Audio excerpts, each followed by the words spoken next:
सबसे पहले हमको यहाँ पे जो कंसेप्ट है, यहाँ पे ये कंसेप्ट है कि कोई भी चीज, जावा एक पर्टिकुलरली ऑब्जेक्ट ओरिएंटेड लैंग्वेज है।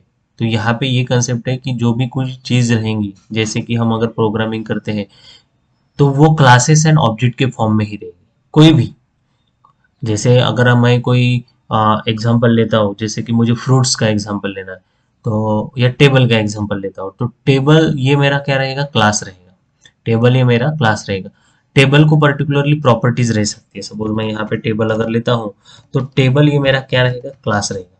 इस क्लास को इस अभी देखो, इस केस में टेबल एक क्लास कैसे रहेगा ये भी मैं बताता हूँ। जैसे कि मैं अगर इसको ऑब्जेक्ट कंसिडर कर लेता हूँ, first of all what ever the real world entity, जैसे जो भी कोई रियल वर्ल्ड एंटिटी रहेगी, that real world entity means कोई भी छोटी चीज एग्जिस्टिंग है, जो इस वर्ल्ड में एग्जिस्टिंग है, उन सभी को हम ऑब्जेक्ट्स करके ट्रीट करेंगे।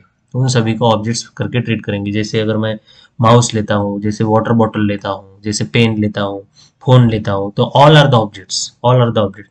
तो अगर सपोज मैं यहाँ पे सिंपली एग्जांपल अगर मोबाइल का लेता हूँ, चलो फोन ही लेते हैं, ठीक है।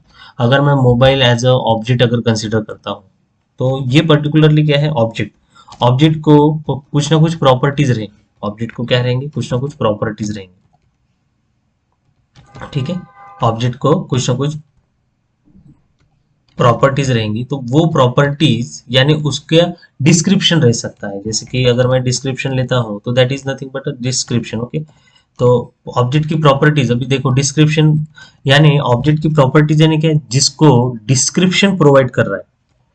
ऑब्जेक्ट का डिस्क्रिप्शन जिसमें प्रोवाइड हो रहा है, ऑब्जेक्ट का डिस्क्रिप्शन जिसमें प्रोवाइड हो रहा है, वो हमारी प्रॉपर्टीज रहती है। जैसे कि अगर मोबाइल लेते हैं, चलो मान लेते हैं कि मोबाइल है हमारा ऑब्जेक्ट, और उसकी प्रॉपर्टीज, मोबाइल को कलर रहता है ना, 4 शेड में आते हैं, 5 शेड में आते हैं, डिफरेंट डिफरेंट कलर्स रह सकते हैं, तो that is one of the property, okay, description है। तो ये पर्टिकुलरली क्या है, कलर एक डिस्क्रिप्शन है। उसके बाद उसकी रैम कैपेसिटी क्या है, डिफरेंट डिफरेंट रैम कैपेसिटी रह सकती है। उसके बाद उसका सीपीयू प्रोसेसर कौन सा यूज कर किया है। उसके बाद उसका साइज क्या है, साइज क्या है, ओके। साइज ये भी एक प्रॉपर्टी है ना, ये मोबाइल की प्रॉपर्टी है। और उसके बाद मोबाइल का डिस्प्ले, डिस्प्ले की कैपेसिटी क्या है, ओके, डिस्प्ले कंटेंट्स कैसे है। तो ये सभी क्या है, उसके एट्रीब्यूट्स है, या हम ये बोल सकते हैं कि ये प्रॉपर्टीज है। यानी किसी भी ऑब्जेक्ट को डिस्क्राइब करने के लिए उसकी प्रॉपर्टीज लगेंगी। अगर मैं फैन का एग्जांपल लेता हूँ, तो फैन में भी कलर्स रह सकता है। फैन की आरपीएम स्पीड क्या है, यानी रोटेशन स्पीड क्या है, वो देख सकते हैं। फैन के फैन में डेकोरेटिव कोई सी चीज लगी है क्या, that is also the property. यानी कोई भी रियल वर्ल्ड ऑब्जेक्ट, अगर मैं स्टूडेंट लेता हूँ इस केस में, चलिए नेक्स्ट अगर मैं ऑब्जेक्ट कंसिडर करता हूँ कि स्टूडेंट मेरा ऑब्जेक्ट है, ओके। अगर स्टूडेंट ऑब्जेक्ट है, तो स्टूडेंट की भी पर्टिकुलरली प्रॉपर्टीज है। स्टूडेंट का नाम है, स्टूडेंट का एज है, स्टूडेंट का एड्रेस है, ओके। तो all these are the attributes. हम यहाँ पे ये एट्रीब्यूट्स मैं इसलिए बोल रहा हूँ क्योंकि ये उसको डिस्क्रिप्शन कर रहा है, किसका, ऑब्जेक्ट का डिस्क्रिप्शन कर रहा है, ओके, ऑब्जेक्ट का डिस्क्रिप्शन कर रहा है। तो हम इसे प्रॉपर्टीज भी कह सकते हैं, ओके। तो अगर सपोज मैं यहाँ पे अगर बोल रहा हूँ कि भाई जावा में कोई भी चीज अगर आपकी क्लासेस एंड ऑब्जेक्ट से रिलेटेड है, तो अभी देखो अगर मैं यहाँ पे स्टूडेंट, अगर क्लास, मैं क्लास क्यों बोल रहा हूँ, देखिए अगर सपोज मैं मोबाइल लेता हूँ, चलो मोबाइल आपका एक आप ऐप बना रहे हो, जिसमें आप सेलिंग ऐप है, मोबाइल सेलिंग ऐप अगर बना रहे हो, तो उसमें मुझे बताइए आपका मोबाइल एक ही रहेगा क्या, नहीं। मोबाइल एक ऑब्जेक्ट है, उसकी ये पूरे डिस्क्रिप्शन से, इसके ये पूरे क्या है, डिस्क्रिप्शन से कि जिसके वो मोबाइल आइडेंटिफाई होने वाला है। उसके ये पूरे डिस्क्रिप्शन है कि जिसके वो मोबाइल आइडेंटिफाई होने वाला है। तो इसका मीनिंग क्या हुआ कि हम जब भी प्रोजेक्ट बनाएंगे, तो प्रोजेक्ट में हमारे एक ही एंटिटी, एक ही ऑब्जेक्ट रहेगा क्या, नहीं। नंबर ऑफ एंटिटीज रह सकता है। जैसे कि सपोज हम अभी एज्यूम कर लेते हैं कि हमारे पास 5 डिफरेंट डिफरेंट ब्रांड्स अवेलेबल है, तो मुझे क्या हर एक ऑब्जेक्ट के लिए हर बार ये प्रॉपर्टीज लिखनी जरूरी है क्या, हमें डिस्क्रिप्शन में तो लिखना ही पड़ेगा ना। हर एक मोबाइल की अलग अलग प्रॉपर्टीज रहेंगी, कलर अलग रहेगा, रैम अलग रहेंगी, सीपीयू अलग रहेंगी, साइज अलग रहेंगी, डिस्प्ले अलग रहेगा, प्राइस अलग रहेंगी। तो ये सभी प्रॉपर्टीज डिफरेंट तो रहेंगी ही रहेंगी, है ना। इसका मीनिंग क्या हुआ कि भाई ये जो ऑब्जेक्ट है, ये ऑब्जेक्ट उसमें हमको ये पूरी प्रॉपर्टीज इन्वॉल्व करनी है उस ऑब्जेक्ट के लिए। तो सपोज अगर हम ये कह सकते हैं कि अगर मेरे फाइव मोबाइल्स के डिफरेंट डिफरेंट फाइव अगर मोबाइल्स है, तो इसका ये मीनिंग क्या है कि ये इसका ये मीनिंग ये है कि ये फाइव डिफरेंट ऑब्जेक्ट्स है, फाइव डिफरेंट ऑब्जेक्ट्स है। तो हम क्या कर सकते हैं कि इन क्या ना हम इन ऑब्जेक्ट को एक क्लास बना दें, क्या हम इस ऑब्जेक्ट को एक क्लास बना दें, जैसे कि हमने मोबाइल नाम का क्लास बना दिया। ओके, मोबाइल नाम का क्लास बना दिया, उसमें ये सारी जो प्रॉपर्टीज जो हमने यहाँ पे लिखे हैं वो सारे प्रॉपर्टीज हमने यहाँ पे डाल दिए। ओके, ये सभी प्रॉपर्टीज उसमें डाल दिए। अभी ये प्रॉपर्टीज जो है, ये प्रॉपर्टीज यहाँ से यहाँ तक की ये प्रॉपर्टीज इसमें आ गए। अभी अगर सपोज मैं बोल रहा हूँ कि ये मोबाइल है, मोबाइल एक क्लास है, मोबाइल एक क्लास है। अगर क्लास क्यों बनाया हमने, क्योंकि हमारे पास नंबर ऑफ ऑब्जेक्ट्स अवेलेबल है। हमने फर्स्ट इसमें कंसिडर किया था कि एक ही मोबाइल है हमारे पास, मगर उसके बाद हमने क्या कंसिडर किया कि भाई हमारे पास 5 मोबाइल्स हैं, तो क्या पांचों के लिए मैं 5 डिफरेंट क्लासेस बनाऊंगा क्या? नहीं, दैट इज नॉट पॉसिबल और that is not a feasible solution. तो हमको करना क्या है कि इस केस में हमको नंबर ऑफ ऑब्जेक्ट्स अगर हमारे पास अवेलेबल है तो हम उसके लिए एक ही पैटर्न का है, फॉर्मेट तो सेम ही है, कलर रहेगा, रैम रहेंगी, सीपीयू रहेंगी, साइज रहेंगी, डिस्प्ले रहेगा, डिफरेंट अलग अलग प्रॉपर्टीज रहेंगी, ब्लूटूथ है या वाईफाई है या क्या नहीं है, वो सारा डिस्क्रिप्शन हम डिस्क्रिप्शन में प्रोवाइड कर देंगे मोबाइल के क्लास में। ओके, तो हम यहाँ पे ये बोल रहे हैं कि ये क्लास क्यों बनाया गया है। अगर सिंगल सिंगल होता तो हम यहाँ से एक्सेस कर लेते थे, मगर हमारे पास क्या मल्टीपल है, मल्टीपल ब्रांड कंपनीज है, तो हमको क्या करना पड़ेगा, उसको क्लास में लाना पड़ेगा। अभी ये सिंपल मैं इसलिए बता रहा हूँ कि देखिए हम एक ऑब्जेक्ट है तो एक ऑब्जेक्ट की ये सारी प्रॉपर्टीज थी, हमने एक्सेस कर ली। अभी मुझे नंबर ऑफ ऑब्जेक्ट्स को कंबाइन करना है, तो नंबर ऑफ ऑब्जेक्ट्स तो मैं डायरेक्टली जावा में कंबाइन नहीं कर सकता, सिंगल ऑब्जेक्ट को भी नहीं कर सकता, उसके लिए मुझे क्लास डिफाइन करना पड़ेगा। Classes and object it is a basic feature of object oriented programming. तो मैं यहाँ पे ये बताना चाहता हूँ कि अगर मेरे पास नंबर यहाँ पे अगर सपोज आप क्लास एंड ऑब्जेक्ट का अगर कंसेप्ट यूज करते हो, देखो मैंने यहाँ पे क्लास मोबाइल बनाया, तो इसका मतलब अगर यहाँ पे सपोज एलजी का एक मोबाइल है, एक ओप्पो का मोबाइल है, ओके, और एक वीवो का मोबाइल है, तो यहाँ पे उसके आप नंबर ऑफ ऑब्जेक्ट्स बना सकते हो, आप यहाँ पे नंबर ऑफ ऑब्जेक्ट्स बना सकते हो या नंबर ऑफ वेराइटीज के मोबाइल उसमें डाल सकते हो। कब? जब आपने एक पर्टिकुलरली मोबाइल नाम का क्लास डिफाइन किया है तब, मोबाइल नाम का पर्टिकुलरली क्लास डिफाइन किया है तब आप ये सारी चीजें कर सकते हो। ओके, आप ये सारी चीजें कर सकते हो। अदरवाइज अदरवाइज हम क्या करते हैं, अदरवाइज हम सिंपल क्लासेस एंड ऑब्जेक्ट का एक ऑब्जेक्ट बना लेंगे और आगे बढ़ देंगे। ओके, तो इसलिए इंपॉर्टेंट है क्लासेस एंड ऑब्जेक्ट। अगर मैं वही एग्जांपल अगर मैं स्टूडेंट के साथ अगर मैप करता हूं, तो आप देखिए कि स्टूडेंट क्या है, स्टूडेंट एक क्लास में, अगर मैं क्लास का एग्जांपल लेता हूँ, चलो मैं यहाँ पे लिखता हूँ कि भाई 5th क्लास है, जो कि 5th क्लास में 100 बच्चे हैं, 100 बच्चे हैं, तो 100 बच्चों के नाम, एज, एड्रेस, हर बार मैं 100 बच्चों के लिए 100 क्लासेस बनाऊंगा क्या? नहीं बनाऊंगा। फिजिबल सॉल्यूशन क्या है, अगर आपके पास 100 ऑब्जेक्ट्स है तो 100 ऑब्जेक्ट्स के लिए एक क्लास बना लो। एक क्लास कौन सा बनाओगे, जैसे मैं यहाँ पे लिखता हूँ कि क्लास स्टूडेंट, अगर मैंने एक क्लास स्टूडेंट लिखा तो इसका ही मीनिंग क्या हुआ, ये एक क्लास स्टूडेंट के लिए ये प्रॉपर्टीज मैंने डिफाइन की, नेम, एज और एड्रेस, वही प्रॉपर्टीज उसी सेक्शन में जो फिफ्थ क्लास है उसी क्लास के लिए 100 स्टूडेंट के लिए एप्लीकेबल हो जाएंगी। यानी मुझे क्या करना पड़ रहा है, यहाँ पे मैं नंबर ऑफ ऑब्जेक्ट्स बनाऊंगा, जैसे कि मैं अगर ओबीजे, जैसे मैं S1 लिखता हूँ, S2 लिखता हूँ, S3 लिखता हूँ, S4 लिखता हूँ, तो ऐसे नंबर ऑफ ऑब्जेक्ट्स मैं कर सकता हूँ। तो बेसिक यहाँ पे कहने का तात्पर्य ये है कि आपके पास एक क्लास हो सकता है और उस क्लासेस के मल्टीपल ऑब्जेक्ट्स हो सकते हैं। मैं क्या बोल रहा हूँ, एक क्लास और मल्टीपल ऑब्जेक्ट्स। तो ये हमारा बेसिक कंसेप्ट है किसका, ऑब्जेक्ट एंड क्लासेस का, जो कि हमको यूज करना पड़ता है ऑब्जेक्ट ओरिएंटेड प्रोग्रामिंग लैंग्वेज में। ओके, तो जावा ये प्योरली ऑब्जेक्ट ओरिएंटेड लैंग्वेज है। जावा कैसी है, pure object oriented programming language. Means इसका मीनिंग ही यही होता है कि हमको हर बार जब भी हम कोई भी प्रोग्राम लिखेंगे तो हमको क्लास लिखना रिक्वायर्ड है, हमको ऑब्जेक्ट्स करना रिक्वायर्ड है, तभी जाके हम एग्जीक्यूशन कर पाएंगे। तो सपोज अगर आपको ये कंसेप्ट अगर समझ में आ गया होगा तो मैं आगे बढ़ता हूँ।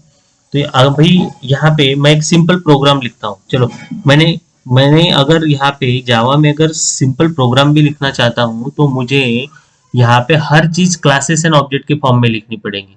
सपोज मेरा फर्स्ट प्रोग्राम है कि क्लासेस एंड ऑब्जेक्ट, सपोज मैं हेलो वर्ल्ड का ही प्रोग्राम लेता हूँ, चलो हेलो वर्ल्ड का प्रोग्राम लेते हैं और उसको फिर आगे एक्सप्लेनेशन करके आगे बढ़ाते हैं। तो सपोज मैं क्लास एक हेलो वर्ल्ड नाम का प्रोग्राम लेता हूँ, तो हेलो वर्ल्ड का प्रोग्राम लेता हूँ, तो मुझे हर चीज के लिए क्लास बनाना है। ठीक है, हेलो वर्ल्ड का मैंने एक प्रोग्राम लिखा और इस प्रोग्राम में जैसे ओपनिंग ब्रेस क्लास लिखना है तो class always opening and closing brace रहेगा। ओके, ऑलवेज क्लास क्या रहेगा, ओपनिंग एंड क्लोजिंग ब्रेस। उसके बाद जैसे हम अदर लैंग्वेजेस में, यानी सी लैंग्वेज का अगर मैं एग्जांपल लेता हूँ तो हम मेन से स्टार्ट करते हैं। ओके, मेन से स्टार्ट करते हैं, तो यहाँ पे आपको यहाँ पे भी मेन अवेलेबल है, यहाँ पे भी मेन अवेलेबल है, मगर उसको लिखने का तरीका कुछ इस तरीके से, public static void main. Okay, ये इस फिलहाल के लिए समझ लीजिए कि ये एक तरीका है कि जिसके थ्रू हम ये पब्लिक स्टैटिक वॉइड मेन लिख सकते हैं। उसके पीछे भी पब्लिक क्या है, स्टैटिक क्या है, वॉइड क्या है, मेन क्या है, ये सारी पूरा डिस्क्रिप्शन है जो कि हम आगे में धीरे धीरे देखेंगे। उसके बाद यहाँ पे स्ट्रिंग करके, यहाँ पे एक स्ट्रिंग, ये स्ट्रिंग भी क्लासेस एंड ऑब्जेक्ट है, ये स्ट्रिंग भी एक क्लास है, ध्यान में रखना। स्ट्रिंग args जो कि एक पर्टिकुलरली आर्गुमेंट है और उस आर्गुमेंट के लिए हम कुछ डेटा असाइन करने वाले हैं। देखो अभी यहाँ पे मैंने क्या किया, ये एक मेथड है, ये क्या है, हमारा फंक्शन है ना, मेन क्या है, फंक्शन। तो हम यहाँ पे फंक्शन नहीं बोलते हैं जावा में, इसे मेथड कहते हैं। जो हम फंक्शन है, फंक्शन को ही हम यहाँ पे मेथड कहते हैं। तो यहाँ पे मेन क्या है, हमारी मेथड है, मेन क्या है, हमारी मेथड है। क्लास कौन सा है, हेलो वर्ल्ड का क्लास है। अभी फिलहाल के लिए मैं हम सिंपली स्टेप लिखते हैं और उसके बाद एग्जीक्यूशन करते हैं और उसको वन बाय वन अंडरस्टैंड करते हैं कि किस तरीके से ये एग्जीक्यूशन हुआ और ये क्या चीजें कहती है वो समझेंगे। तो जैसे कि मैंने बोला कि यहाँ पे public static void main string args, तो ये मेरा मेन मेथड हो गया। उसके बाद मुझे आउटपुट में स्टेटमेंट आना चाहिए, कहाँ पे, आउटपुट में, यानी डिस्प्ले होना चाहिए। तो यहाँ पे आपको system dot out dot print L N इस तरीके से आप लिखोगे और यहाँ पे डबल कोट में जो भी डेटा आपको देना है वो दे सकते हो। जैसे कि मैं यहाँ पे बोल रहा हूँ कि हेलो वर्ल्ड, तो मैं यहाँ पे हेलो वर्ल्ड करके लिख लूंगा और ये double quote complete comma and ये मेरा फर्स्ट स्टेटमेंट रहेगा। ओके, तो अगर आप यहाँ पे देखोगे तो ये सिस्टम एक क्या है, एक क्लास है, सिस्टम एक क्लास है, आउट मेरा ऑब्जेक्ट है, उसका ये मेथड है। ध्यान में रखिए, सिस्टम क्या है, मेरा क्लास है, आउट क्या है, मेरा ऑब्जेक्ट है, और प्रिंट एलन क्या है, मेथड है। मैं क्या बोल रहा हूँ, सिस्टम क्या है, मेरा क्लास है, आउट क्या है, ऑब्जेक्ट है, और प्रिंट एलन क्या है, मेथड है। इस मेथड में हम आर्गुमेंट पास कर रहे हैं। प्रिंट, प्रिंट यानी क्या, सिंपली प्रिंट करना। एलन यानी क्या, न्यू लाइन पे जाना। एलन यानी क्या, न्यू लाइन पे जाना। तो यानी सिस्टम एक हमारा क्लास है, सिस्टम का ही ऑब्जेक्ट हमने क्रिएट किया, that is out. Okay, out is one of the object. Out यानी क्या, आउटपुट में शो करना है, आउटपुट में शो करना है, क्या शो करना है, तो ये मेथड में जो भी आर्गुमेंट रहेगा, ये मेथड में जो भी आर्गुमेंट रहेगा, that you have to show on the output display.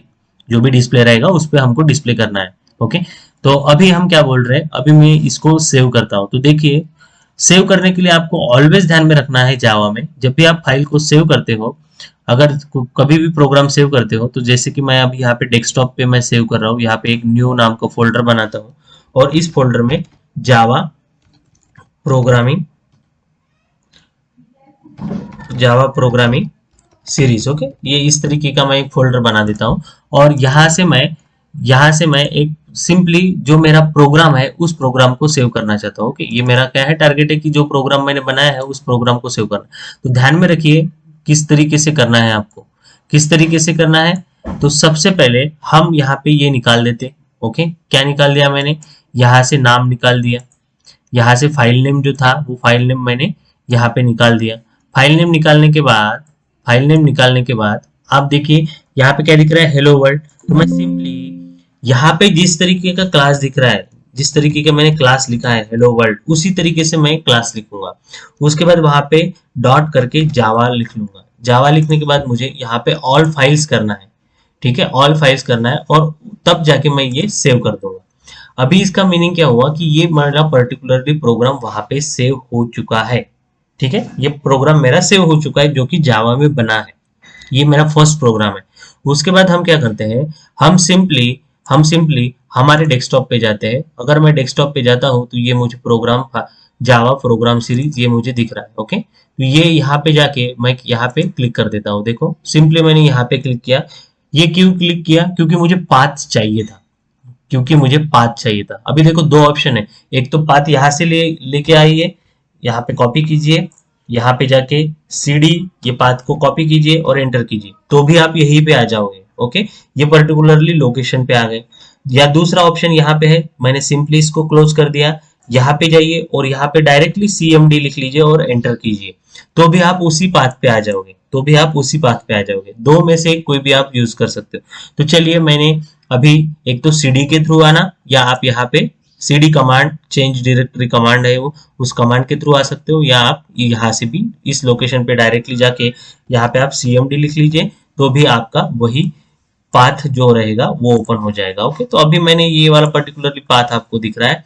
अभी मैं यहाँ पे क्या करूंगा, जावा का फर्स्ट प्रोग्राम एग्जीक्यूट करना है, तो मैं यहाँ पे सिंपली जावा हेलो वर्ल्ड डॉट जावा ये मैं लिखूंगा कंपाइल करने के लिए। अभी सबसे पहले मुझे कंपाइल करना है, तो कंपाइल के लिए यहाँ पे जावा सी लिखना है आपको। जावा सी यानी क्या? सी यानी कंपाइलर को भेज रहा है। किसके कंपाइलर को? जावा के कंपाइलर को। वो कौन सी फाइल भेज रहा है? ये जो हमने फाइल यहाँ पे क्रिएट की है वो फाइल हम यहाँ पे भेज रहे हैं। किसके लिए? कंपाइल करने के लिए। किसके लिए? कंपाइलिंग करने के, कंपाइल करने के लिए। अभी हमको ये जो फाइल कंपाइल हो जाएंगी वो हमें फाइल एक तो एरर देंगी, एरर मैसेज अगर होगा तो, नहीं एरर मैसेज होगा तो हमारे लिए यहाँ पे आप देख सकते हो एक डॉट क्लास फाइल क्रिएट हो चुकी है, जिसका टाइप क्या है? Class file. जिसका टाइप क्या है? Class file. यानी इसका मीनिंग ये हुआ कि जब भी हम कोई जावा का फाइल बनाते हैं, जावा का फाइल अगर कंपाइल होता है तो इसका मीनिंग ही है कि हमारे लिए वो एक क्लास फाइल क्रिएट करके देता है। कौन? कंपाइलर। ओके, हमारे लिए ये क्लास फाइल क्रिएट करके देता है। अभी अगर मैं देखना चाहता हूँ कि इस क्लास फाइल में है क्या, तो आपको यहाँ पे कुछ भी नहीं समझ में आएगा कि है क्या यहाँ पे। ओके, तो ये पर्टिकुलरली हमारी क्लास फाइल है, ये सिक्योर्ड फाइल है। ठीक है, ये किसी को अंडरस्टैंड नहीं होगी कि इसमें है क्या। ओके, इस किसी को समझेगा नहीं कि इसमें है क्या। तो ये हमारी कौन सी है? क्लास फाइल है। And that class file is helpful for us to run on a system. Helpful for us for a run on a system. Now अभी मैं क्या बोल रहा हूँ यहाँ पे देखो, अगर मुझे प्रोग्राम एग्जीक्यूट करना है, अगर ये प्रोग्राम एग्जीक्यूट करना है तो मैं किस तरीके से करूंगा? यहाँ पे सिंपली लिखूंगा जावा स्पेस, अभी मुझे यहाँ पे रन करना है। कंपाइल करते समय मैंने सी लगाया था, अभी मुझे रन करना है तो मैं देखो वही लिख रहा हूं। देखिए अगेन मैं यहाँ पे लिखता हूँ, क्या लिख रहा हूँ देखो, मैंने लिखा जावा सी नहीं लिखना है, अभी लिखना है सिंपली हेलो वर्ल्ड और फिनिश। अभी ये क्या करेगा? जावा डॉट हेलो वर्ल्ड ये क्या करेगा? ये इंटरप्रेटर को पास करेगा। इंटरप्रेटर क्या करेगा? ये प्रोग्राम फाइल एग्जीक्यूट करेगा। कौन सी? Interpreter file class file read करेगा। कौन सी फाइल रीड करेगा? क्लास फाइल रीड करेगा, जो कि आपकी बाइट कोड के फॉर्म में अवेलेबल है, और इंटरप्रेटर ये फाइल को एग्जीक्यूट कर लेगा। यानी इसका मीनिंग क्या हुआ? बाइट कोड कौन रीड कर रहा है? जावा इंटरप्रेटर। ओके, तो जैसे ही मैं इसको क्लिक करता हूं तो आप देखिए यहाँ पे आपको जो आउटपुट आपने हेलो वर्ल्ड में जो सिस्टम डॉट इसमें लिखा था वो हमारा आउटपुट यहाँ पे शो हो चुका है। आउटपुट हमारा शो हो चुका है। यहाँ पे हमने देखो जावा सबसे पहले जब हम कंपाइलर के पास भेजते हैं तो जावा क्या करेगा? कंपाइल करेगा। कंपाइल करके जो भी एरर्स है वो एरर फाइंड आउट करेगा और हमको शो करेगा।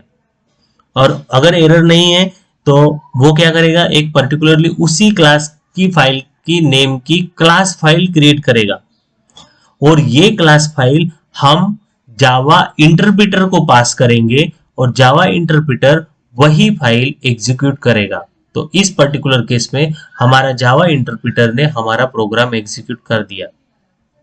तो चलिए अभी हम थोड़ा सा प्रोग्राम के तरफ जाते हैं और देखते हैं कि इसमें किया क्या है हमने। देखो हमने सबसे पहले क्लास हेलो वर्ल्ड बनाया है। हमने क्यों क्लास बनाया है यहाँ पे? क्योंकि यहाँ पे कोई भी प्रोग्राम जो है जावा में क्लासेस एंड ऑब्जेक्ट के रिलेटेड रहता है, इसलिए हमने यहाँ पे हेलो वर्ल्ड नाम का एक प्रोग्राम बनाया।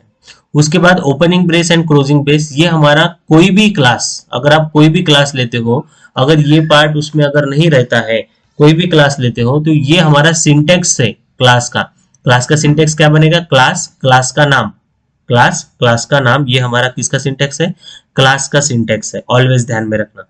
उसके बाद यहाँ पे अगर देखते हो, यहाँ पे दो चीजें हमारे पास अवेलेबल है।